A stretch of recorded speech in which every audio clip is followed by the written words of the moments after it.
El Señor les bendiga, amada familia.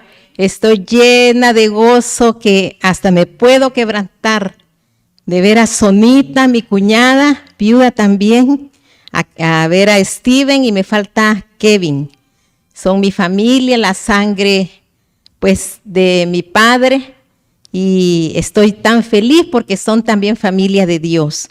Bueno, proclamo en esta hora que la lucha y la victoria le pertenecen al Rey de Gloria, a Jesucristo.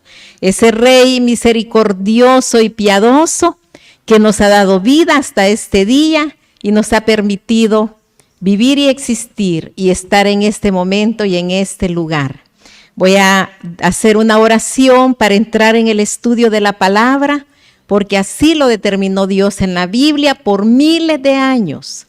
Porque como dice mi hijo, el pastor José Olivares, si es nuevo, no es bíblico, pero si es antiguo, como Dios lo determinó, eso sí es bíblico. Señor, le damos inmensas gracias por este tiempo tan maravilloso, por estos minutos de oro, por esta palabra viva que sale de la Biblia y que hace un fenómeno misterioso y maravilloso. Llena nuestros corazones de fe, porque escrito está que el justo por la fe vivirá. Y la fe es creer en la palabra cuando se escucha la palabra con amor. Obedecer la palabra cuando uno tiene la buena voluntad de ser un adorador de Cristo. Y de creer que todo lo bueno y todo lo malo, las luchas y las victorias proceden de Dios. En el nombre poderoso de Jesús proclamamos que la lucha y la victoria es de Jesucristo. Amén. Bueno, amada familia, tenemos un estudio tan maravilloso. El personaje principal es Moisés. Hemos estado estudiando desde el capítulo 1. Ahorita ya llevamos al capítulo 18, 19 y 20 en relación a cómo nosotros vamos estudiando renglón por renglón y línea por línea. Luego nos pasamos a la parte de los profetas de la Biblia y finalmente estamos con el estudio maravilloso que es la cosecha de Cristo, que es el Nuevo Testamento o el Pacto Renovado. Y ahora quiero enfocar, hermanos, por la situación diaria de lucha que todos tenemos. Porque cada vez nosotros vemos que el panorama mundial, que qué es lo que está pasando. Lo que está pasando ya fue profetizado por miles de años, hermanos. Por miles de años que iban a haber luchas, pero con la oración íbamos a obtener las victorias y las victorias se las debemos a Jesucristo. Lo que nosotros estamos viviendo y todo este encierro que hemos tenido, que nos dicen que nos salgamos, que tratemos de cerrar aún la boca, ahora sonreímos con los ojos, que tratemos de lavarnos frecuentemente las manos, que aún los pies tenemos que lavarnos, todo eso ya estaba escrito. Fíjese que aquí en la Biblia tenemos ya los episodios de esos encuentros de amor, de cortesía del Medio Oriente, de la cultura de Moisés, la cultura de los profetas, la cultura misma de Jesucristo, donde ellos tienen el ritual de lavarse las manos a cada rato. Es un ritual de limpieza.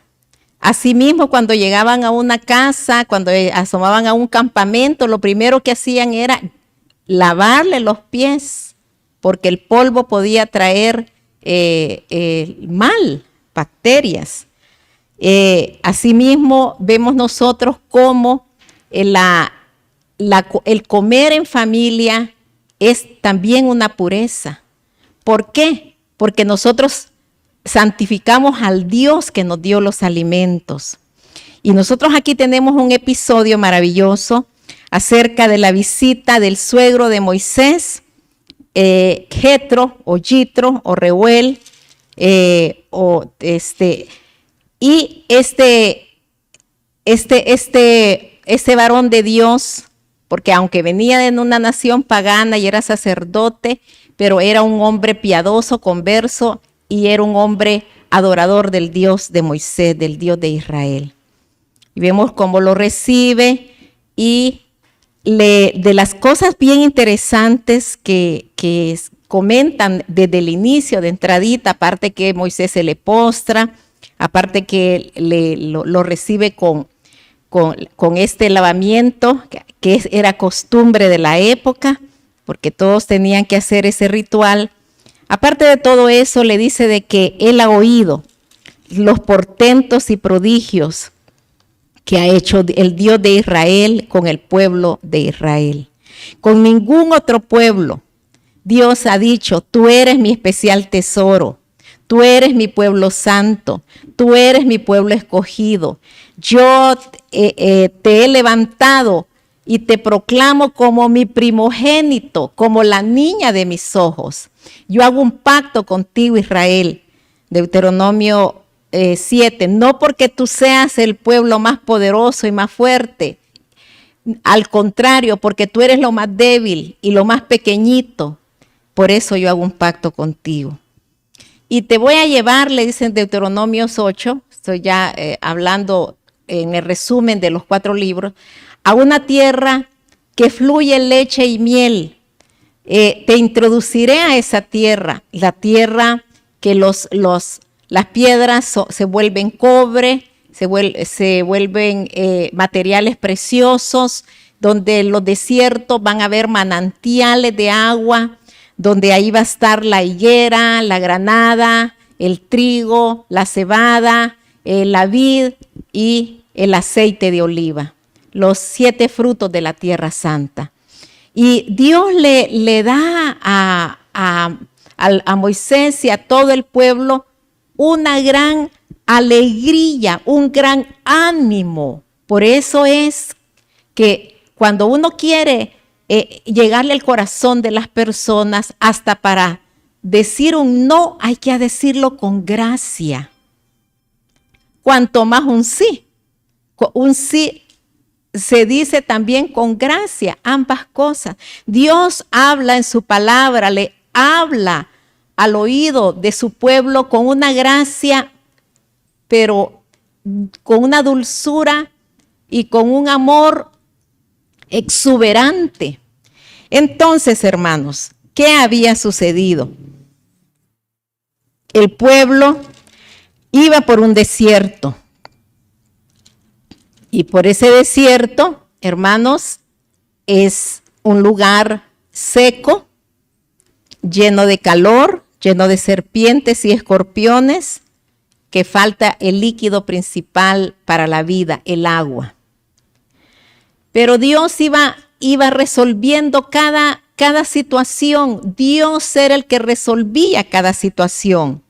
Dios, cuando ya le faltó el alimento, les hizo caer pan del cielo, que el pan está lleno de carbohidratos que son tan necesarios para la marcha. También iban los animalitos, ¿verdad? Iban las cabritas, las vacas, ahí iban en la gran peregrinación, ahí iban los animalitos puros, los que sirven para el sacrificio y para el alimento. Y la leche está llena de minerales, está llena de vitaminas, está llena de proteínas, tan delicioso que es el primer alimento que todos los humanos necesitamos para dar crecimiento. La miel, hermanos, es una maravilla porque la miel tiene los anticuerpos que ahora necesitamos para poder tener la inmunidad de todos estos virus que andan flotando por los aires. Yo les recomiendo que cada vez que se levanten, se tomen un buen vaso de agua y luego tomen unos 3 cucharadas de miel de abeja. Y eso es una maravilla. Y luego, hermanos, la marcha. Dios iba sobre ellos con una nube de gloria. Dicen los sabios que eran 7 nubes de gloria. Qué maravilla. El número 7 es el número perfecto de Dios y la presencia de Dios mismo. Iba una columna de fuego que los cubría en la noche, porque quiero decirles que los desiertos tienen todo lo opuesto del clima. En el día es un calor calcinante con vientos de arena, que es como perdigones que le cae a uno en el cuerpo. Yo he pasado por esos desiertos más de 15 veces en las peregrinaciones. Pero en la noche es un hielo como no tienen una idea. Y un viento que se llama simún, un viento que destruye, que hace las dunas, las montañas de arena en el desierto. Todo esto, hermanos, necesitaba de un padre amoroso, de un padre que le dijera al pueblo que lo amaba, que era el pueblo de su preferencia, porque así era, indudablemente. Cuando vino Cristo, pues ya Él abrió sus brazos para que todas las naciones entraran en el pacto. Antes Israel tenía que hacer la labor de ser luz. Con Cristo, ya fue Cristo el que nos envió a nosotros a ser la luz del mundo. Y hermanos, todo esto es algo tan maravilloso. Yo me imagino esa nube de gloria, hermanos. Yo me imagino esas columnas de fuego calentando a los millones de hebreos y los campamentos, porque cuán hermosos son tus tiendas, oh Israel, le dijo Balac, el profeta, que Dios lo hizo profetizar ese salmo tan maravilloso de la hermosura de las tiendas de los hebreos. Pero en medio de todo esto estaba el enemigo merodeando. En medio de que Moisés tira un árbol seco y el agua amarga de la mara se hace dulce. En medio de que pedían pan y caía pan del cielo. Dios tiraba, como decir, una escarcha blanca para que el pan no cayera sobre la arena del desierto. Y ahí caía el pan. Imagínense ese pan, hermanos, que era una semilla, como una semilla de culantro, que la molían y el pan tenía todos los olores más exquisitos, a canela, aromas, a vainilla, a todos los aromas del cielo. Era un pan celestial. Y luego, hermanos, ellos estaban bajo el mando de Moisés, tipo de la iglesia.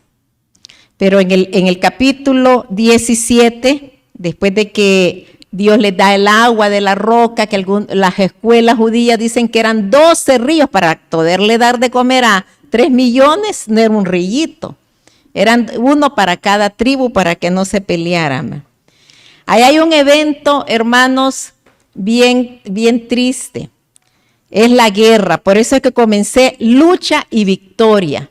Así se la proclama de esta enseñanza, lucha y victoria. Y es la guerra que se dio contra Amalec.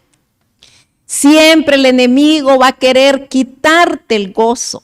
Siempre el enemigo va a querer meterte cosas negativas, que el Dios que tenemos no es un Dios que desconsuela, sino que consuela.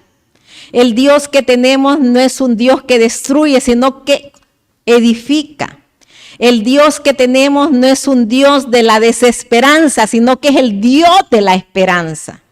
El Dios que tenemos no es un Dios que nos deja aguantar hambre, sino que es un Dios que nos sacia, no solo de su alimento espiritual, sino que de su alimento material. El Dios que tenemos no es un Dios que nos deja desnudos, sino que nos cubre de amor y nos cubre con ropa bonita como a nosotros nos gusta. El Dios que tenemos, hermanos, es un Dios que nos da pies de siervos, que nos da un corazón para que lo adoremos. Ese corazoncito que late, pum, pum, pum, pum. Cada latido tiene que decir, te amo, Señor. Porque por misericordia no hemos sido destruidos. Entonces voy a leer el ataque del enemigo. Fíjese bien, como le dije, ¿verdad? hay guerras. No todo es bonito en el camino del Señor. Es más, Él nos prepara para la guerra. Y por eso cuando sale el pueblo de Israel, aunque no era un ejército como los ejércitos del faraón, pero decían 600 hombres armados para la guerra. ¿Armados de qué? Armados de fe. ¿De qué sirve tener un arma de esas que matan gente? Sea mi esposo, ¿y para qué las armas? Si las armas solo sirven para asesinar. El armado que nosotros debemos tener es la armadura del Espíritu. Es la coraza de la fe, el escudo de la verdad. Tenemos que tener también el yelmo de la justicia, las sandalias del Evangelio. En fin, esa es armados para la guerra. Tenemos que estar con las armas del Espíritu. Y aquí lo vemos en este texto, hermanos. Y con esto voy a ir terminando. Para que nosotros veamos que nuestro caminar es un caminar maravilloso. Cuando usted oiga decir, ay, como decían los discípulos, ¿verdad? Qué dura es tu palabra, Señor. Qué duros son tus mandamientos. ¿Quién los va a alcanzar a cumplir? Es que no va a haber nadie que los cumpla, porque Él les decía, el que no deje padre, madre, hijo, no es digno de mí. Tomen la cruz y síganme. Señor, dice que voy a ir a enterrar a mi papá. Dejen que los muertos entierren a los muertos. Y ustedes, los que me quieran seguir, que me sigan. Ay, Señor, qué dura es esta palabra. Bueno, entonces ustedes tampoco me van a seguir, pues no me sigan, porque gente a la fuerza, Dios no quiere. El pastor me decía el otro día, mire, pastor, yo lo estuve rogando que nos venga a ayudar en la alabanza. Mire, me dijo, yo ya lo rogué. Ya no ruegue a nadie, hermana, me dijo. El que tenga un corazón agradecido, el que tenga un corazón con ganas de servir, ese es el que nos interesa que venga a servir. No esté rogando a nadie. Aquí vamos a tener gente que tenga un corazón con una gran sonrisa, como esas caritas alegres. ¿Va? Dicen que es un don. El cristiano tiene el don de sonreír. El que sonríe más de alegría, de gozo, de gratitud, es el que más ha entendido los designios de Dios y el poder de Dios en su vida. Entonces aquí tenemos en Éxodo 17, en el versículo 8 en adelante, la guerra contra Amalec. Y dice así: entonces vino Amalec y peleó contra Israel en Refidín. Y dijo Moisés a Josué: escógenos varones y sal a pelear contra Amalec. Mañana yo estaré sobre la cumbre del collado y la vara de Dios en mi mano.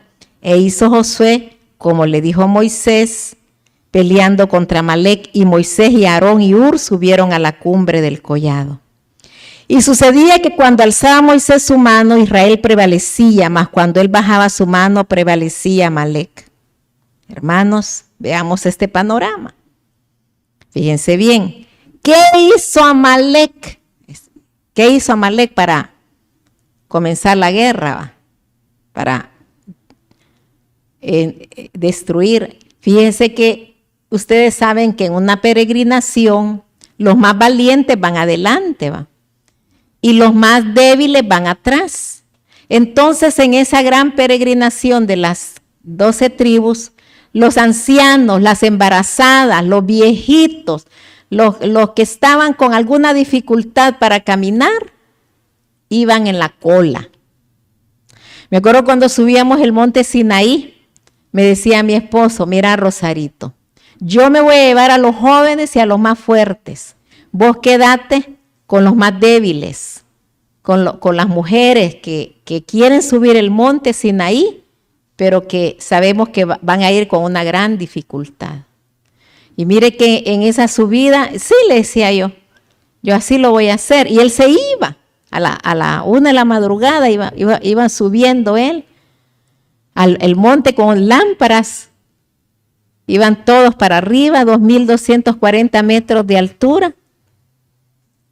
Y el resto, y se quedaba, usted, pues sí, no se preocupen. No se preocupen, aquí vamos a ir despacito, con pasito de hormiguita, y ahí vamos a llegar. Que de llegar, vamos a llegar. Y hay dos hermanas de la iglesia, la hermana Aidecita y la hermana Lichita, que por un pelito y se mueren en el camino. Mire de que la hermana Aidecita me decía, ya no podía ni hablar, ya jadeaba. Pero yo le dije, hermana Aidecita, no subas, eso es bien difícil, son como 1.500 escalones de 1 metro de altura. Pero dijeron que sí, pero eso es a la mitad del monte, no es al inicio de camino serpenteado, porque no se puede ir en un camello. Los camellos llegan a la mitad del monte, ya lo bajan a uno y a uno siguen 1.500 escalones. Y las dos hermanas se iban a morir y yo ahí a la par de ellas. Y mi batalla fue, hermanos, contra la muerte, con el espíritu de muerte, porque ya no tenían color, ya no podían respirar, ya trababan los ojos, ya no podían hablar. Y la hermana Aidecita me dijo, hermana, como pudo, me decía que con piedras la enterrara. Y la hermana Lichita de igual forma. Pero ¿saben qué? Yo me puse a gemir, a orar, cómo iba a quedar yo con la familia, hermanos. Y revivieron. Con el gran poder de Dios, el corazón ya no les daba. Pero yo vi que quedaron como tendidas. Pues no fue en la misma excursión, fue en diferentes años. Pero Dios, a pura oración, porque decía yo, ¿cómo le voy a ir a decir a la familia que esta señora quedó muerta aquí en este monte Sinaí? Y hermanos, aquí sucede algo que Dios se da cuenta de la barbarie, de la grosería, de esa cosa tan inhumana que es atacar a los niños, a los ancianos, a las embarazadas, a gente indefensa. ¿Por qué no se fueron a atacar a los valientes, a los fuertes? Sino que atacaron a Amalek, atacó a lo más débil, a lo más pequeñito. Entonces aquí la instrucción era que Moisés se iba a ir a la cumbre del monte, en lo que los hombres más fuertes luchaban contra Amalek. Amalek iba bien armado, hermano. Aquellos inventando las armas, porque acuérdense que venían de la esclavitud. Tenían armas domésticas, ¿verdad? De labranza. Pero la diferencia era que Amalek peleaba con el espíritu malo y los hebreos peleaban con la oración de Moisés. Entonces, lógicamente, sabemos nosotros la gran victoria de la lucha. Porque cuando Moisés se cansó de sus manos, de tenerlas en alto, entonces Aarón y Hur sostuvieron sus manos. Y cuando Josué, que dirigía la batalla, veía las manos de Moisés, y esas manos implicaban oración, clamor, pidiendo misericordia, eso estaba ya de un solo en la imagen de las manos. Entonces Israel prevalecía. Pero cuando Moisés se cansó, hasta ya no aguantaba estar parado, lo fueron a sentar en una roca. Dicen que le llevaron una gran peña y lo sentaron.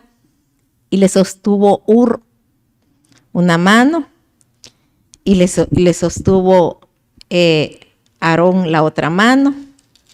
Entonces aquí vemos la figura, hermanos, de la cooperación que los pastores necesitan.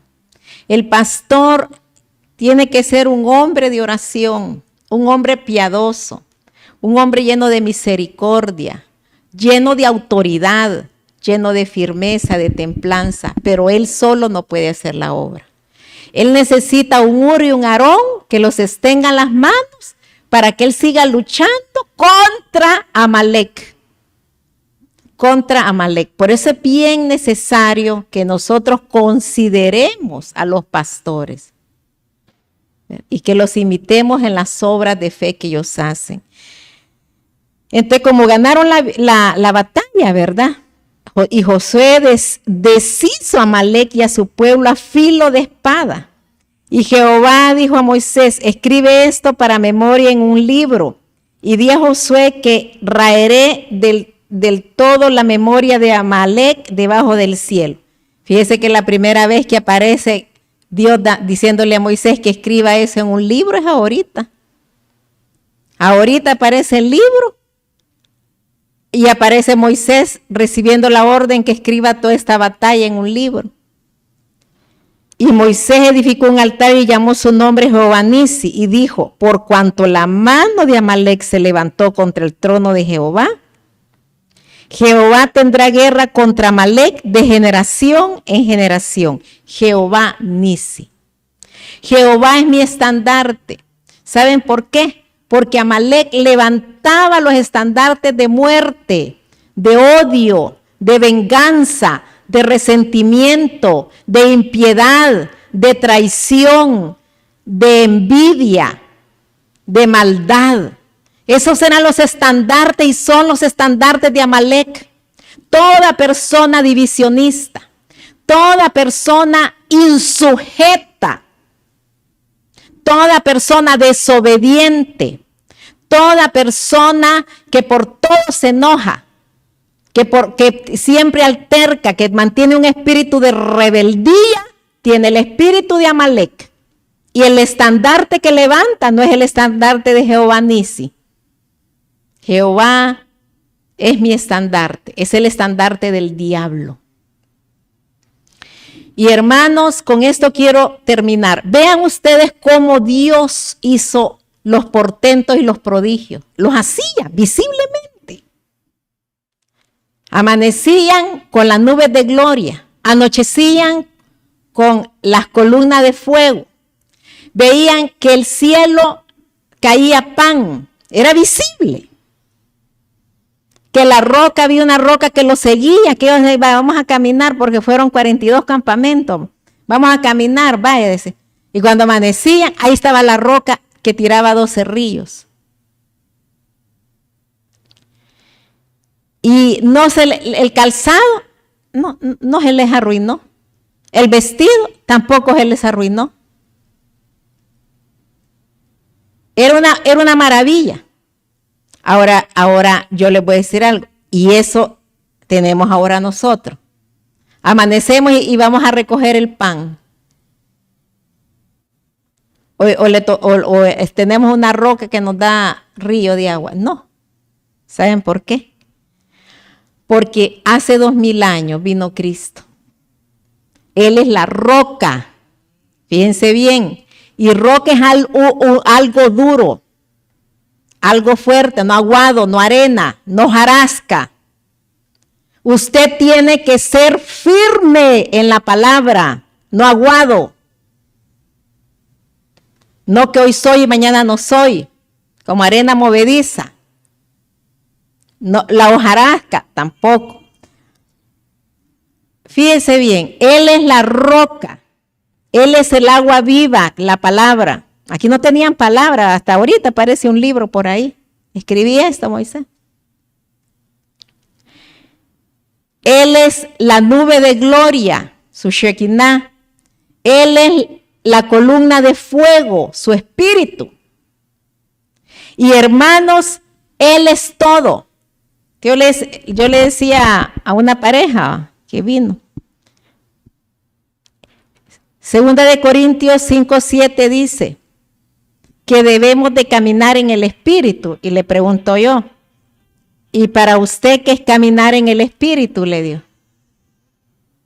Y me dice ella que levante el estandarte de celos y de pleito y de contienda a la esposa. Me dijo que caminar en el Espíritu es que cuando nosotros estamos aquí, Jesucristo está en medio de nosotros, me dijo. Vengo yo y le pregunto a él, ¿y para usted qué es caminar en el Espíritu? Me dijo que Jesucristo está dentro de mi corazón, Él dirige mis pensamientos, Él me dirige qué hacer a través de su palabra y que yo lo siento en mi corazón. Eso es caminar en el Espíritu. Hace 2000 años Jesucristo nos vino a dar la lección de vida. Ellos necesitaban a Moisés y Moisés hacía el milagro que el Dios quería que se hiciese para mostrar su poder y su gloria. Todo lo hizo Dios. Ahora Dios no va a hacer el trabajo. No va a mandar el ángel para que haga el trabajo. Dios no está a un lado. Él pues está a un lado. Dios no está arriba. Él está arriba. Dios no está en medio. Él está en medio. Dios no está atrás. Dios tiene que estar en tu corazón, no solo ahí. Y cuando esté en tu corazón, los mandamientos del Señor son ligera la carga. Cuando alguien dice muy dura es la palabra, es que no tiene a Jesús en el corazón. Cuando alguien dice que esto no lo voy a poder hacer, no lo va a poder hacer porque no tiene a Jesús, al Espíritu del Señor en el corazón. Y está esperando que el pastor haga las cosas, que el otro haga las cosas, que Manuel haga todo lo del sonido, que la otra venga a orar, hermana, ore por mí, yo feliz orando por toda la gente. Más bendiciones tengo yo en el cielo. Cuando me dicen, hermana, ore, el punto es, ¿y usted por qué no ora por otra gente? Solo está esperando que alguien ore por usted. Fíjese bien.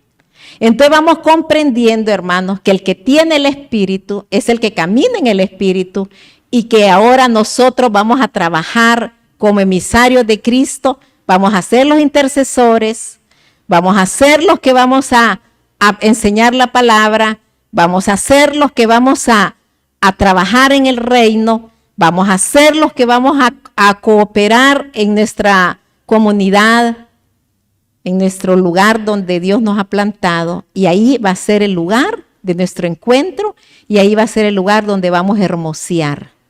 Vamos a hermosear el santuario porque nosotros queremos vivir y existir solo para Cristo. Vamos a dar de lo que Dios nos da. No vamos a robarle a Dios para nada, sino que le vamos a dar lo que Él nos pide que le demos, que es ofrendas y diezmos. Así es que, amada familia, vivamos en el Espíritu. No sintamos que los mandamientos del Señor son carga, porque si siente que es carga, pídale perdón a Dios y dígale que le haga nacer de nuevo, del agua y del Espíritu, y que tenga el bautismo de fuego, que es el nuevo nacimiento. Señor, le damos inmensas gracias por esta guerra que usted permitió, la guerra de Amalek contra el pueblo de Israel, y vemos cómo deshizo Josué a Amalek a filo de espada. Gracias, Señor, porque sabemos que era un ejército que no había tenido entrenamiento, pero qué mejor entrenamiento, Señor, que usted les dio para que defendieran al pueblo y el pueblo siguiera su marcha. Gracias por Moisés, Señor, que tuvo la osadía de subir a la cumbre del monte y de levantar las manos al cielo. Gracias por Hur y Aarón, que fueron los que cooperaron con el profeta y el primer ministro, digamos, el libertador Moisés, para que la guerra fuera ganada pura oración. Gracias, Señor, porque aquí tenemos ya la receta para ganar. Aquí tenemos la medicina para nuestra alma. Cuando hay oración, hay victoria. En el poderoso nombre de Jesús, y a Él sea la gloria por los siglos de los siglos, y el pueblo todo dice amén. Que Dios les bendiga, amada familia. Los espero el día de mañana. Comenzamos las lecturas a las 9 de la mañana, la transmisión es a las 9:30, pero las lecturas es a las 9, y terminamos a las 12 del mediodía el estudio de la palabra, para continuar de nuevo con la alabanza a partir de las 2:30 de la tarde hasta las 4 de la tarde, 4:30. Sea la paz y cantemos esa victoria, ese himno de victoria, que las luchas y las victorias son para la gloria de Jesucristo y son de Jesucristo. Amén.